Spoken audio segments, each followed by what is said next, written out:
মাত্র দুটি কায়দা তাই, সহির তালিলের প্রয়োজন নাই, মাহমুদের মাত্র দুটি কায়দা তাই।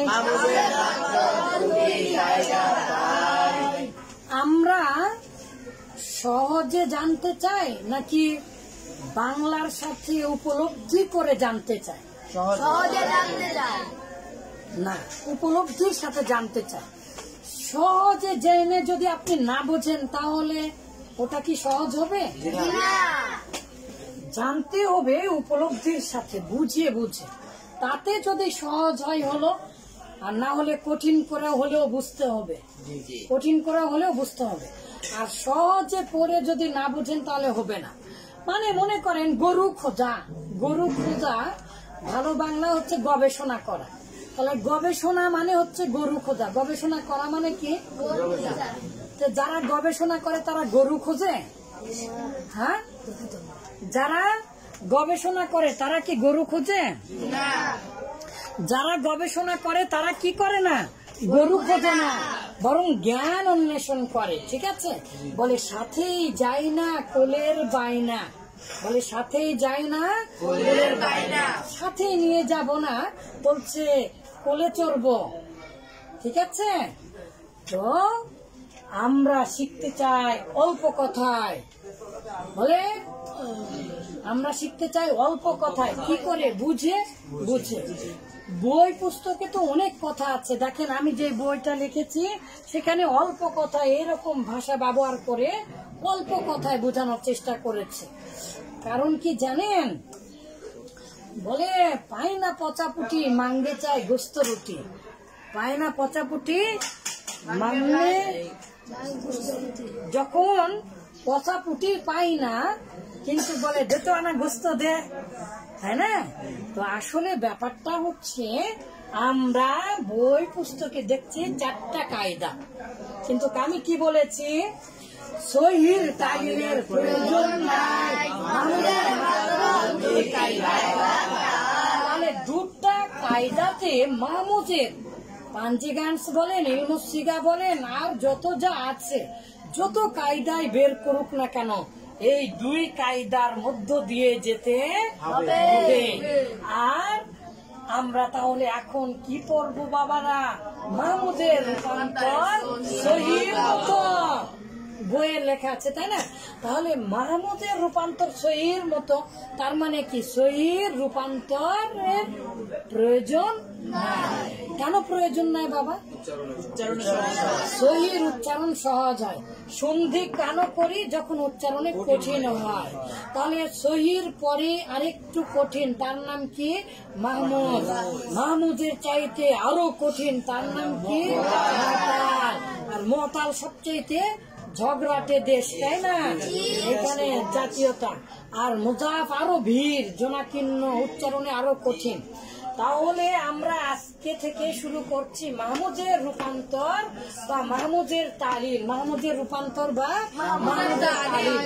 আমরা গতকালকে দেখেছিলাম তালিল মানে কি? কারণ, সন্ধি, তাই না?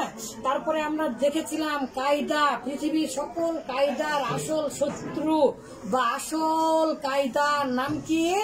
হরফে ইল্লাত। জবর থাকলে কার সাথে সম্পর্ক? আলিফের সাথে। জের থাকলে কার সাথে সম্পর্ক? হরফে ইল্লাত যেহেতু সহজ করে ভাষাকে, তার মানে যখনই আমি বদল করতে যাব, ফেলে দিতে যাব, তখনই কি আসবে? হরফে ইল্লাত আসবে, হরফে ইল্লাত আসবে। তাহলে আমরা শুরু করছি। বিসমিল্লাহির রহমানির রহিম। বলেন মাহমুদের রূপান্তর সহির মতো। তার মানে বোঝা যাচ্ছে সহির বেশি রূপান্তর হয় না, সহির বেশি তালিলের প্রয়োজন পড়ে না। কারণ মাহমুদ মানে কি? মাহমুদ মানে হামজা, মাহমুজুন হামজা হয়েছে। মাহমুজুন মানে কি? হামজা হয়েছে। তাহলে যেই শব্দের মূল অক্ষরে হামজা আছে, আমরা জানি মাহমুজে ফা, মাহমুজে আইন, মাহমুজে লাম। তাহলে এখন আমরা প্রথম কায়দা ইচ্ছাধীন, জায়েজি ব্যাপার, ইচ্ছা হলে করবেন, না হলে করবেন না। আর দ্বিতীয় কায়দা ওয়াজিব, অবশ্যই করতে হবে, কারণ তার মানে উচ্চারণে কঠিন হয়। কেমন সহজ হয়, কেমন কঠিন হয় দেখেন। বিসমিল্লাহ, আল্লাহ আপনি সাহায্য করেন। নবী সাল্লাল্লাহু আলাইহি ওয়াসাল্লাম সাকিন বিশিষ্ট একক হামজা, তার মানে একটা হামজা কি থাকবে? তাহলে আপনারা যদি বুঝেন তাহলে আপনাদের নিজের ভাষায় তৈরি করতে পারবেন। বহু পাঞ্জেগাঞ্জের বই আমার কাছে আছে, কিন্তু আমি সবার থেকে আলাদা অল্প ভাষায় কিন্তু প্রত্যেকটার পরে পরে এরকম করেছি। আসল আচ্ছা, साकिन विशिष्ट एকক हमजा, तार माने जिस हरफ पर साकिन हो, जज़म हो, उस हरफ को क्या कहते हैं? साकिन कहते हैं। जज़म और साकिन में क्या फर्क है? जज़म एवं साकिनेर मध्य की पार्थक्य जानेन? जज़म এই যে শুধু এটাকে জজম বলে, আর এই চিহ্নটা, আর এই চিহ্ন যখন কোন হরফের উপরে পড়ে, জিস হরফ পর জজম ভারতে পড়েছিলাম, জিস হরফ পর জজম উস হরফ কো সাকিন कहते हैं। তাহলে যে হরফের উপরে নুনে সাকিন মানে কি? নুনের উপরে আমওয়ালা, জামওয়ালা, ডিমওয়ালা, দুধওয়ালা মানে কি? আমওয়ালা, হ্যাঁ, টুপিওয়ালা মানে কি? যার উপরে টুপি আছে। তাহলে সাকিন মানে হচ্ছে যার উপরে জজম আছে। তাহলে সাকিন বিশিষ্ট একক হামজা, তার মানে যে হামজার উপরে কি থাকবে? সাকিন থাকবে। ওই হামজাটিকে, তার মানে ওই মানে কি হলে ওই হামজাটিকে হরফে ইল্লত দ্বারা বদল করা যাবে। এখন আপনারা এখনো বুঝেননি, এখনো পড়া শুরু করেননি, কিন্তু তারপরে আমাকে বলেন কেন হরফে ইল্লত দ্বারা বদল করা যাবে? কেন? উচ্চারণে সহজ করে। কে সহজ করে? মাশাআল্লাহ, অবশ্যই অবশ্যই ইনশাআল্লাহ আপনারা পারবেন। যে কোনো তালিল আপনাদের মেধা থেকে আপনারা পারবেন, আপনারা নিজেরাই কায়দা জন্ম দিতে পারবেন ইনশাআল্লাহ। হরফে ইল্লতের কাজ কি? উচ্চারণ সহজ করে না? তালি জবর বা, তালি জবর তা, সালি জবর সা, মাদের হরফ তিনটি, আলিফ ওয়াও ইয়া, জবরের বাম পাশে খালি আলিফ, মাদের হরফ জেরের বাম পাশে জজম আলাইয়া, মাদের হরফ পেশের বাম পাশে জজম আলাইয়া, মাদের হরফ হইলে এক আলিফ টানিয়া করিতে হয়, ইয়াকে মাদ্দে আসলি বা তবাই বর্ণ। তাহলে কেন কেন কেন হরফে ইল্লত দ্বারা কেন বদল করবেন? কারণ পৃথিবীর সকল কায়দার আসল কায়দা, পৃথিবীর সকল কায়দার প্রধান শত্রু মাশাআল্লাহ, মাশাআল্লাহ, মাশাআল্লাহ, সুবহানাল্লাহু লাকুম। তো দেখেন, তাহলে এখন এই হামজাকে আমরা কার মাধ্যমে, তাহলে এই হামজাকে আমরা কার মাধ্যমে বদল করতে পারি?